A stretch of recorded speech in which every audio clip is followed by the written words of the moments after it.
Capítulo 20. Por favor, faze que ele ande. O caso do bebê de Jan Crider. A mãe levantou-se, segurando nos braços o nenezinho que tinha o pé deformado, pensando em matar-se, e sabia exatamente como faria isso. Ela se jogaria com o nenê debaixo de um bonde em movimento. Achava que não poderia deixar seu filhinho viver como aleijado. Ela já vira muitas crianças deformadas e desamparadas, e a ideia de seu próprio filho viver nessa condição era mais do que ela podia suportar. Desde tempos passados, dos quais Jan tinha lembrança, ela sempre quisera ter filhos e esperava ter um menino e uma menina. Depois do nascimento da filha Nancy, havia 6 anos, Jan passou a orar para que breve viesse um menino. 5 anos depois, quando percebeu que estava grávida de novo, fez uma oração espontânea. Ó Senhor, que seja um menino. Quando chegou a hora do parto, essa oração ainda estava nos seus lábios e no seu coração. E parecia que sua taça de felicidade transbordava, mas ao acabar o efeito da anestesia, ouviu seu marido dizer: "Você ganhou seu menininho, querida." Somente uma mãe pode compreender totalmente os sentimentos, as emoções, o impacto tanto para a mente quanto para o corpo quando, com um sentimento profundo de perda, que Elmer Crider sentia, com a maior ternura que qualquer homem já sentiu, com seu espírito tão esmagado que dificilmente conseguia falar, ele segurou a mão da esposa e lhe contou, suavemente, a verdade. Havia algo de terrivelmente errado com os pés do nenê. Quando a enfermeira entrou no quarto de Jan, uns poucos minutos depois, percebeu a situação com um único olhar. "Você contou a ela?" perguntou a Elmer. Quando ele assentiu com a cabeça, ela saiu do quarto e, pouco depois, o próprio médico levou o nenê à paciente. Abri o cobertor que abrigava o recém-nascido, lembra Jan, e olhei para o seu pezinho e só queria morrer. Perguntei: "Por que, ó Senhor, isso não está acontecendo comigo?" O pezinho do nenê estava virado para trás, a ponto de seus dedinhos tocarem no seu calcanhar, e onde deveria ter osso, só havia carne. "O que se pode fazer em um caso desses?" foi a primeira pergunta agoniada de Jan. "Teremos de colocar-lhe um aparelho ortopédico", disse o médico. "Ele conseguirá andar? Vai dar tudo certo?" Jan queria saber. "Bem", respondeu o médico, "precisaremos ver. Um caso destes leva tempo, você sabe." 2 dias mais tarde, colocaram o aparelho ortopédico no nenê. "Ele era digno de comiseração", diz Jan. "Chorei ao olhar para ele. Simplesmente não sabia o que fazer." "Traga-o de volta para uma consulta quando ele estiver com 4 semanas de idade", disse-me o médico, "e então veremos como ficará a situação." Quando Jan saiu do hospital levando o pequeno Ronnie, não voltou para casa feliz com um filhinho perfeito. Ela foi para casa como mãe de coração partido, de um menino deficiente físico, provavelmente sem esperança de recuperação. Em 3 semanas, Elmer levou o nenê de volta ao médico, que receava em fazer um diagnóstico preciso. Quando Rony chegou às 5 semanas de vida, a mãe o levou para uma terceira consulta. O médico retirou o aparelho ortopédico, pois o nenê já havia crescido. Deixe o nenê sem o aparelho, disse ele, até mais ou menos 6 meses de idade, quando ele começar a ficar em pé com a ajuda das grades do berço. Era patético ver o contraste entre as perninhas, uma delas tão gorduchinha e forte, a outra lastimavelmente tão magra e, a essa altura, muito fraca. O médico orientou Jim quanto ao cuidado com a fisioterapia a ser aplicada, e ela, com assiduidade, massageava a perninha e o pezinho do bebê em casa, mas com pouco resultado, pois continuava havendo somente carne onde haveria de haver osso, e o pé ainda estava virado para trás. Tenha cuidado, disse o médico. Não deixe encolher a perna.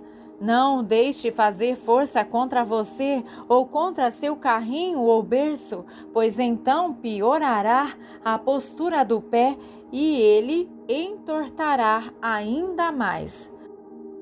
Rony era extremamente ativo e a única coisa em que Jim podia pensar era: como vou lidar com ele a fim de ter certeza de que não haja nenhuma pressão em seu pezinho? Rony era um nenê maravilhoso, ativo, robusto e com uma boa aparência, com um sorriso muito cativante. Para cada pessoa à sua frente, ele gesticulava e os desconhecidos vinham muitas vezes até Jim quando ela saía com ele para brincarem com Rony e para parabenizá-la por tão lindo bebê. Jim sorria, mas seu olhar sempre voltava rapidamente para os cobertores, que invariavelmente escondiam a perna aleijada do filho. Sorria, mas sentia o coração partido. A lembrança da última ocasião em que levou Rony ao médico ficará para sempre com Jim. Rony estava com 5 meses de idade. Além de ter o pé disforme, a perninha estava também consideravelmente mais curta do que a outra, que era normal. Quando ele começar a ficar em pé com a ajuda das grades do berço, o médico disse anteriormente, consideraremos a questão da cirurgia. A operação envolverá o quadril e o pé. Uma perna ficará inevitavelmente mais curta do que a outra, mas, pelo menos, ele conseguirá andar. Jim olhou para o belo nenê deitado na mesa do consultório. Andar? Sim, talvez, mas nunca correrá, nunca jogará futebol e nem beisebol, e nunca será igual às outras crianças. Ninguém é capaz de imaginar como me senti naquele dia, disse Jim confidencialmente. Quando saí do prédio da Arcada Jenks, carregando Rony nos braços, eu queria mais do que qualquer coisa no mundo protegê-lo. Sentia-me tão incapaz. Podia imaginá-lo passando pela vida como deficiente, magoado e complexado porque seus amigos zombariam dele. E eu sabia que não havia a menor possibilidade de poupá-lo de tudo isso. Nesse dia, Jim planejou jogar-se com o bebê debaixo de um bonde. O que a impediu de fazer isso foi o pensamento voltado para a sua filha Nancy, de 6 anos de idade, que estava em casa. O que seria dela? Quem cuidaria dela em sua ausência? Acho que realmente era Deus falando ao meu coração, diz Jean. Ele me impediu de fazer aquilo que pensava fazer naquela tarde. Durante anos a fio, Jean ouvia todas as manhãs o programa Arthur Godfrey enquanto fazia suas tarefas domésticas, mas por alguma razão que não entendia então, embora saiba agora, na manhã após a consulta ao médico, mudou a sintonia de estação e de repente, lembra, ouvi uma voz que dizia: "Você estava esperando por mim?" Parei imediatamente onde estava e respondi de maneira audível: "Sim, estava." A voz que ouvi era de Catherine Kuma. Aquela foi a primeira vez que Jean ouvia o programa de rádio. Era quinta ou sexta-feira e um culto foi anunciado para aquela mesma tarde. Jean não parou para pensar 2 vezes. Arrumou Nancy e agasalhou bem Ronnie com cuidados especiais, como sempre o fazia, para os cobertores que abrigavam suas perninhas encaixarem-se bem para não se soltarem com o movimento, e todos saíram para o salão Carnegie. Sentaram-se em um cantinho da galeria, cercados por pessoas do tipo que, segundo diz Jean agora, ela nunca imaginou que existissem. Pessoas que estavam no culto não somente para buscar ajuda para si mesmas, mas que também compareciam ali porque queriam ajudar a carregar o fardo do próximo. Todos brincaram bastante com Ronnie, disse ela, e a única coisa que eu podia pensar era: e se virem o seu pezinho e a sua perna? Jean voltou para casa com entusiasmo e cheia de alegria por causa do que vira e sentira no auditório Carnegie naquela tarde.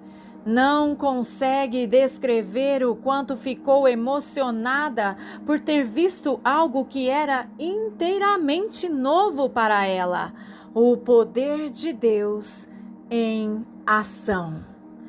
Quando Elmer chegou em casa naquela noite, após um dia de trabalho, Jean o esperava à porta, transbordando de felicidade e esperança. O marido não via assim desde o nascimento do pequeno Ronnie. Ela lhe contou a respeito do culto e lhe pediu licença para escrever um pedido de oração para a cura do filhinho. A resposta de Elmer foi instantânea. Certamente. Vá adiante, disse ele. Vamos escrevê-lo juntos agora mesmo. Assim, sentaram-se e escreveram o pedido. Nunca tinham feito nada semelhante antes e não sabiam ao certo como fazê-lo. Mas depois de concluírem a carta, sentiram o impulso de se ajoelhar e orar a respeito, pedindo o socorro divino. Em seguida, Elmer saiu para colocar a carta no correio. Daquele momento em diante, Jean ajoelhava todas as manhãs durante todo o programa do rádio. Ajoelhava-se ao lado de Ronnie, segurando nas mãos a perninha defeituosa dele e o pezinho torcido.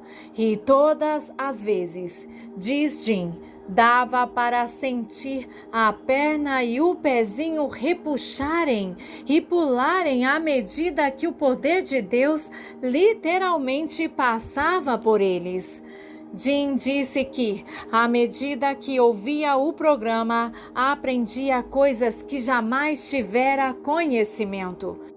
Frequentara e até mesmo ensinara na escola dominical, mas jamais teve verdadeira consciência dos seus próprios pecados. Agora, ao acompanhar os programas do rádio todas as manhãs, conscientizou-se da necessidade de receber o perdão de seus pecados. Certo dia, bem ali na cozinha em sua casa, disse Jim: ajoelhei-me e confessei a Deus todos os meus pecados. Pouco a pouco, eu larguei a bebida e o cigarro. Entreguei a minha vida totalmente a Deus e disse que faria tudo quanto Ele quisesse. Prometi dar a Ele o louvor e toda a glória, acontecesse o que acontecesse. Rony foi melhorando sua saúde cada vez mais. Quando estava com cerca de 1 ano de idade, conseguia ficar em pé, mas sua perna continuava torta para fora. Jim continuava a orar, confiante de que sua cura não demoraria a ser completa. No entanto, enquanto orava, seus olhares se desviavam constantemente para a perna defeituosa de Rony, como se esperasse ver o milagre acontecer diante dela. Foi Elmer quem observou algo importante. Ele disse à esposa: talvez esteja lidando com isso da maneira errada. Talvez deva parar de olhar para a perna dele durante o tempo todo em que está orando. Você age como se estivesse questionando a promessa de Deus de curar. É como se o estivesse desafiando a se apressar, como se talvez estivesse com receio de Deus não o fazer. Acho que você deve pensar e crer que a perna já está curada. Você sabe, continuou ele, que a Bíblia diz: por isso vos digo que tudo quanto em oração pedirdes, crede que recebestes, e será assim convosco, ou assim será feito. Marcos 11, versículo 24. Elmer tinha descoberto, sem saber disso, e expressado diante da sua esposa, 2 preceitos básicos da cura divina. Creia que a obra já foi feita, mesmo enquanto está orando por isso, e focalize a sua atenção não na enfermidade, mas em Jesus Cristo. Jim prestou atenção ao marido e, conforme ela diz, percebi então que ele estava com a razão, de modo que simplesmente entreguei o caso a Deus e orei: ó Deus, por favor, tira de mim o medo de a perna não ser curada. No dia seguinte, durante o programa do rádio, Jim ouviu com a máxima atenção cada palavra que falei durante minha pequena preleção de coração para coração. E por certo foi o Espírito Santo que me levou a dirigir a palavra àquela mãe preciosa, pois fui enfatizando repetidas vezes que o medo é o inimigo maior que uma pessoa pode acolher na sua vida. Ressaltei o fato de que perdemos nosso medo fixando a atenção não na coisa temida, nem no medo de ter esse medo, mas em Cristo, que nos liberta do medo. sem saber que existia uma mãe na cozinha de sua casa que estava atenta a cada palavra que eu dizia, continuei. Tire os seus olhos das circunstâncias, tire os seus olhos das condições, tire os seus olhos da aflição e fixe seus olhos em Jesus, pois no âmago da sua fé há uma pessoa, o próprio Filho do Deus vivo, cujo poder é maior do que qualquer inimigo que você tenha à sua frente, maior do que as circunstâncias, maior do que os problemas na sua vida. No mesmo instante, Jim Clyder pegou seu filhinho nos braços e o colocou em pé sozinho num cantinho do cômodo. Ajoelhou-se e, com seus olhos fixos em Deus e não no nenê, seu olhar em Cristo e não no pezinho deformado, levantou os olhos e orou: ó Senhor, por favor, faze que ele ande. Por favor, que seus primeiros passos sejam retos e fortes. Ao levantar-se, olhou para Rony, sem realmente parar para pensar, estendeu os braços para ele e aconteceu o milagre. Ele foi andando em direção a ela, com perfeição, as duas pernas e pés fortes e retos, e aquelas perninhas têm estado fortes e retas até o dia de hoje. Este, amados, é o poder de Deus em ação. Este é o poder de Deus liberado como resposta a uma fé simples no Senhor. A cura de Rony foi realizada em 1952. Esse menino, que hoje tem 10 anos, é completamente perfeito e é o campeão de corridas da sua classe na escola. Quando lhe perguntaram recentemente o que ele gostaria de fazer quando crescer e tornar-se um homem, ele respondeu rapidamente: um introdutor nos cultos de Kathryn Kuhlman. Ali mesmo, naquele instante, eu lhe prometi que lhe daria esse cargo tão logo ele tivesse idade suficiente.